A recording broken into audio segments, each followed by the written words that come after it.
오늘도 긴 하루를 보내셨습니다. 이제 눈을 감고 600여 년 전 조선의 어느 고요한 밤으로 함께 떠나가 보겠습니다. 오늘의 이야기는 전쟁도 화려한 잔치도 아닌 한 나라의 임금이 백성을 위해 밤을 밝히던 이야기입니다. 궁궐은 이미 깊은 잠에 들었습니다. 낮 동안 분주하던 해랑에는 사람들의 발걸음 대신 부드러운 바람만이 지나갑니다. 기와 지붕 위로 달빛이 은은하게 내려앉고 멀리에서는 순날을 도는 군사의 발걸음이 일정한 간격으로 들려옵니다. 뽀각, 또각, 또각. 그 소리마저 멀어지면 궁궐은 마치 세상에서 가장 조용한 곳이 됩니다. 하지만 모든 사람이 잠든 것은 아닙니다. 궁궐 깊은 곳, 등불 하나가 아직도 꺼지지 않은 작은 방이 있습니다. 그 방 안에는 조선의 네 번째 임금 세종이 홀로 앉아 있습니다. 책상 위에는 수십 장의 종이가 펼쳐져 있고 붓 끝에는 아직 마르지 않은 먹물이 맺혀 있습니다. 창문을 스치는 바람에 등불이 살짝 흔들릴 때마다 종이 위의 글자들도 함께 숨을 쉬는 듯 보입니다. 세종은 붓을 내려놓고 잠시 손을 멈춥니다. 눈을 감은 채 무언가를 오래 생각합니다. 오늘도 많은 신하를 만났고 나라의 일을 살폈으며 백성들의 사정을 들었습니다. 그러나 그의 마음 한구석에는 며칠째 떠나지 않는 생각 하나가 있습니다. 백성이 그를 읽을 수 있다면 그 한 문장이 밤마다 세종을 이 자리로 이끌었습니다. 어느 해 한 농부가 억울한 일을 당했다는 이야기를 들었습니다. 자신의 사정을 적고 싶었지만 글을 몰랐습니다. 누군가 대신 써주어야 했고 누군가 대신 읽어주어야 했습니다. 그 농부는 자신의 말조차 스스로 남길 수 없었습니다. 세종은 그 이야기를 들은 뒤 오랫동안 잠을 이루지 못했습니다. 글은 몇몇 사람만의 것이어서는 안 된다고 생각했습니다. 학문을 하는 선비뿐 아니라 논밭에서 흙을 만지는 농부도, 시장에서 물건을 파는 상인도, 아이를 등에 업은 어머니도 자신의 생각을 직접 적을 수 있어야 한다고 믿었습니다. 창밖에서는 늦가을 바람이 나뭇잎을 흔듭니다. 사각, 사각. 그 소리를 듣고 있자니 문득 어린 시절이 떠오릅니다. 왕자가 되었을 때부터 세종은 책 읽기를 좋아했습니다. 등잔불 아래에서 밤이 새도록 글을 읽고 새로운 것을 배우는 기쁨을 알았습니다. 하지만 배우는 즐거움을 알기에 배우지 못하는 사람들의 답답함도 더욱 깊이 이해할 수 있었습니다. 잠시 후 문 밖에서 조심스러운 기척이 들립니다. 전하. 낮은 목소리와 함께 지편전 학사 한 사람이 방 안으로 들어옵니다. 두 손에는 새로 정리한 종이 묶음이 들려 있습니다. 오늘 살펴보실 내용입니다. 세종은 고개를 들어 환한 미소를 짓습니다. 수고가 많았소. 짧은 말이었지만 그 안에는 함께 오랜 시간을 고민해온 사람에 대한 깊은 믿음이 담겨 있었습니다. 두 사람은 말없이 종이를 펼칩니다. 붓이 종이를 스치는 소리, 먹을 까는 소리, 등불이 타오르는 소리. 방 안을 채우는 것은 크지 않은 소리들 뿐입니다. 하지만 그 조용한 소리 하나하나가 훗날 수많은 사람들의 삶을 바꾸게 될 작은 시작이 되고 있었습니다. 세종은 종이 위에 적힌 글자를 천천히 바라봅니다. 글자는 복잡하지 않았습니다. 누군가가 처음 보아도 입모양을 떠올릴 수 있도록, 소리를 따라 읽을 수 있도록 수없이 고민하며 다듬어온 흔적이 그 안에 담겨 있었습니다. 세종은 작은 목소리로 말합니다. 글은 사람을 어렵게 하기 위해 있는 것이 아니네. 학사는 조용히 고개를 끄덕입니다. 백성이 쉽게 배우고 쉽게 쓰며 쉽게 서로의 마음을 전할 수 있어야 하네. 그 말이 끝난 뒤에도 방 안에는 한동안 고요한 침묵만이 흐릅니다. 하지만 그 침묵은 무겁지 않았습니다. 오히려 새로운 세상을 향한 희망으로 가득 차 있었습니다. 등불은 아직 꺼지지 않았고 밤은 아직 깊어지고 있습니다. 오늘도 세종은 잠보다 백성을 먼저 생각합니다. 그리고 그 작은 등불 아래에서 새로운 글자는 조금씩 조금씩 모습을 갖추어가고 있었습니다. 방 안에는 먹 향기가 은은하게 퍼져 있습니다. 붓을 씻어놓은 작은 사기 그릇에는 잔잔한 물결이 일고 창밖에서는 밤바람이 대나무 숲을 스치며 조용한 소리를 남깁니다. 사각, 사각. 붓끝이 종이를 스치는 소리만이 시간이 흐르고 있음을 알려줍니다. 지편전 학사는 새로 정리한 원고를 펼쳐놓습니다. 세종은 한 줄 또 한 줄을 천천히 읽어내려 갑니다. 혹시라도 누군가 이해하기 어려운 표현은 없는지, 백성들이 소리를 따라 읽기 불편한 부분은 없는지 오랫동안 생각하며 살핍니다. 왕의 눈빛이라기보다 아이에게 글을 가르치는 스승의 눈빛에 가까웠습니다. 잠시 후 젊은 학사 한 사람이 조심스럽게 묻습니다. 전하, 어찌 이토록 쉬운 글을 만들고자 하십니까? 세종은 붓을 내려놓고 잠시 창밖을 바라봅니다. 달빛은 궁궐의 기와를 은빛으로 물들이고 멀리에서는 늦은 바람이 나뭇가지를 흔들고 있습니다. 그 풍경을 바라보던 세종은 조용히 입을 엽니다. 배우기 어려운 글은 배운 사람만의 것이 되기 쉽다. 잠시 말을 멈춘 뒤 미소를 지으며 이어갑니다.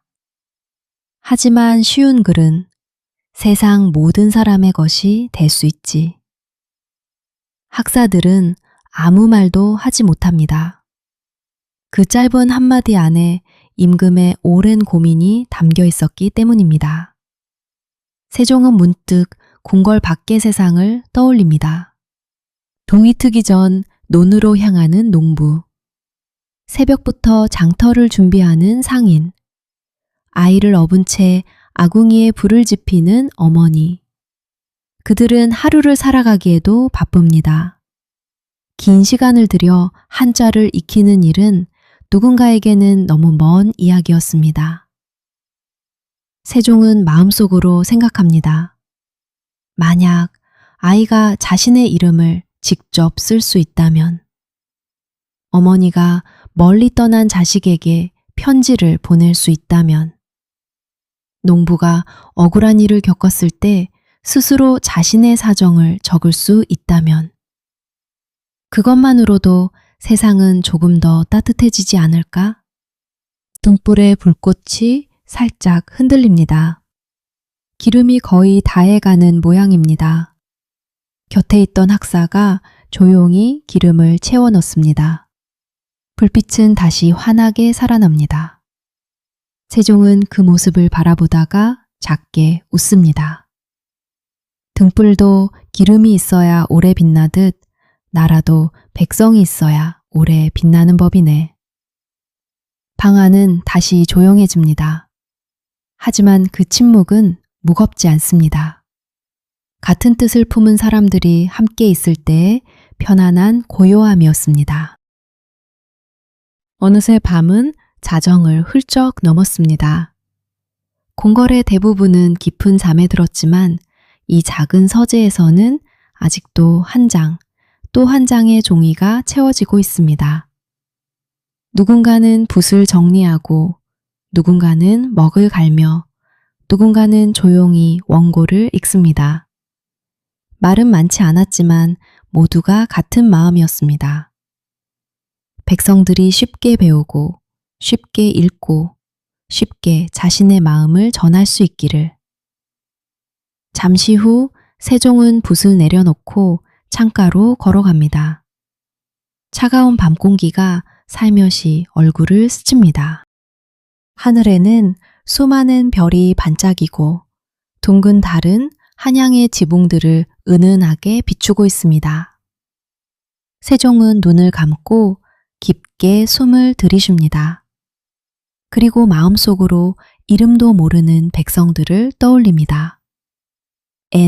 오늘 하루를 버텨낸 사람들, 힘든 일을 마치고 가족과 저녁을 나눈 사람들, 그를 몰라 하고 싶은 말을 삼켜야 했던 사람들. 이 글자가 그들에게 작은 빛이 되어주기를. 그 바람 하나만으로도 긴 밤은 결코 길지 않았습니다. 동쪽 하늘이 아주 조금씩 옅어지기 시작합니다.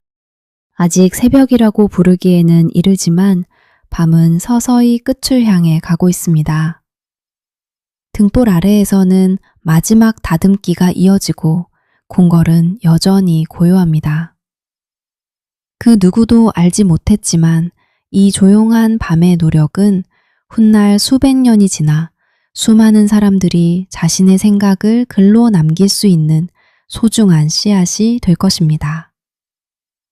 세종은 다시 붓을 듭니다. 그리고 조용히 미소를 짓습니다. 아직 해야 할 일이 조금 더 남아 있었기 때문입니다. 동쪽 하늘이 아주 조금씩 밝아오기 시작합니다. 아직 새벽이라고 부르기에는 이른 시간이지만 긴 밤은 천천히 끝을 향해 가고 있습니다.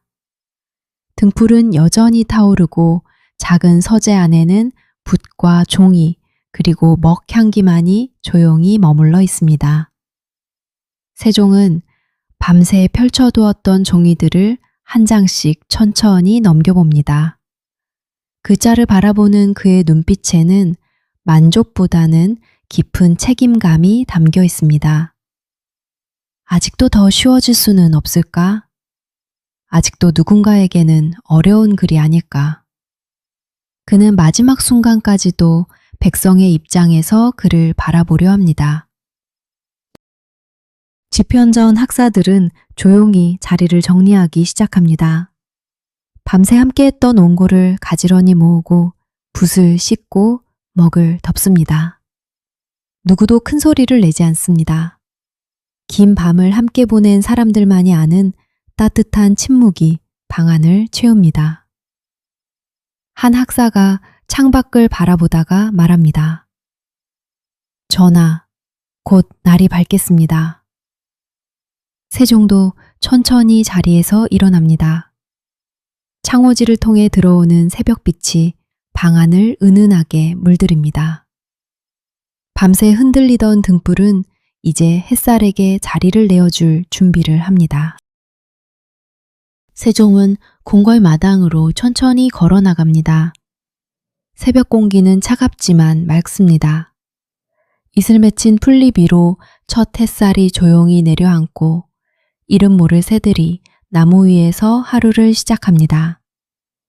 조선의 아침은 언제나처럼 평화롭습니다. 궁궐 단장 너머를 바라보며 세종은 보이지 않는 백성들의 삶을 떠올립니다. 어느 마을에서는 농부가 소를 몰며 논으로 향하고 있을 것입니다. 어느 골목에서는 어머니가 아침밥을 짓고 어린아이는 잠에서 깨어 세상을 향해 첫걸음을 내딛고 있을 것입니다. 시장에서는 상인이 가게 문을 열고 장인은 대패를 손에 쥐며 또 하루를 시작할 준비를 합니다. 그들의 얼굴은 모두 다르지만 세종의 마음속에서는 모두 같은 백성이었습니다. 으로 조용히 생각합니다. 이 글이 저 아이가 처음 자신의 이름을 적는 기쁨이 되기를, 멀리 떨어진 가족에게 편지를 전하는 다리가 되기를, 억울한 사정을 스스로 적을 수 있는 용기가 되기를. 그 바람은 화려하지 않았습니다. 그저 백성들이 조금 더 편하게 살아가기를 바라는 한 사람의 진심이었습니다. 세종은 다시 서재로 돌아와 붓을 듭니다. 그리고 조용히 마지막 글자를 살펴봅니다. 붓끝은 잠시 멈추었다가 천천히 종이 위를 스쳐 지나갑니다. 사각, 사각. 그 작은 소리는 궁궐 밖에서는 들리지 않았을 것입니다. 하지만 훗날 그 소리는 수많은 아이들이 글을 배우는 소리로, 부모가 자식에게 편지를 읽어주는 소리로, 시를 쓰는 선비의 소리로 백성들의 일상 속에서 오래도록 이어지게 됩니다. 세월은 흐르고 궁궐도 사람도 계절도 바뀌었습니다. 그러나 그 밤 등불 아래에서 품었던 마음만은 600년이 지난 오늘까지 우리 곁에 남아 있습니다. 우리가 책을 읽고 편지를 쓰고 사랑하는 사람에게 마음을 전할 수 있는 것도 누군가가 오래전 밤을 밝히며 백성을 먼저 생각했기 때문일지도 모릅니다. 역사는 종종 위대한 전쟁과 커다란 승리를 기록합니다. 하지만 때로는 한 나라를 바꾸는 일은 칼이 아니라 붓에서 시작되기도 합니다. 그리고 그 붓을 움직인 것은 권력이 아니라 이름도 모르는 백성을 향한 마음이었습니다. 오늘도 긴 하루를 보내셨습니다. 혹시 오늘 전하지 못한 말이 있었나요? 고맙다는 말, 미안하다는 말, 사랑한다는 말. 우리는 지금 그 마음을 글로 남길 수 있습니다. 그것은 너무도 당연한 일이 되어버렸지만 오래전 누군가에게는 평생을 바쳐 이루고 싶었던 소망이었습니다. 이제 눈을 감으셔도 좋습니다. 궁궐의 등불은 천천히 꺼져가고 새벽 햇살은 조용히 세상을 밝힙니다. 600여 년 전 조선의 어느 고요한 밤에도 한 사람은 백성을 위해 잠을 미루고 있었습니다. 그리고 그 따뜻한 마음은 오늘 밤 당신의 곁에도 조용히 머물고 있습니다. 오늘의 이야기는 여기까지입니다. 편안한 밤 되시길 바랍니다. 좋은 꿈 꾸세요. 그리고 내일 밤에도 잠드는 역사에서 다시 만나겠습니다.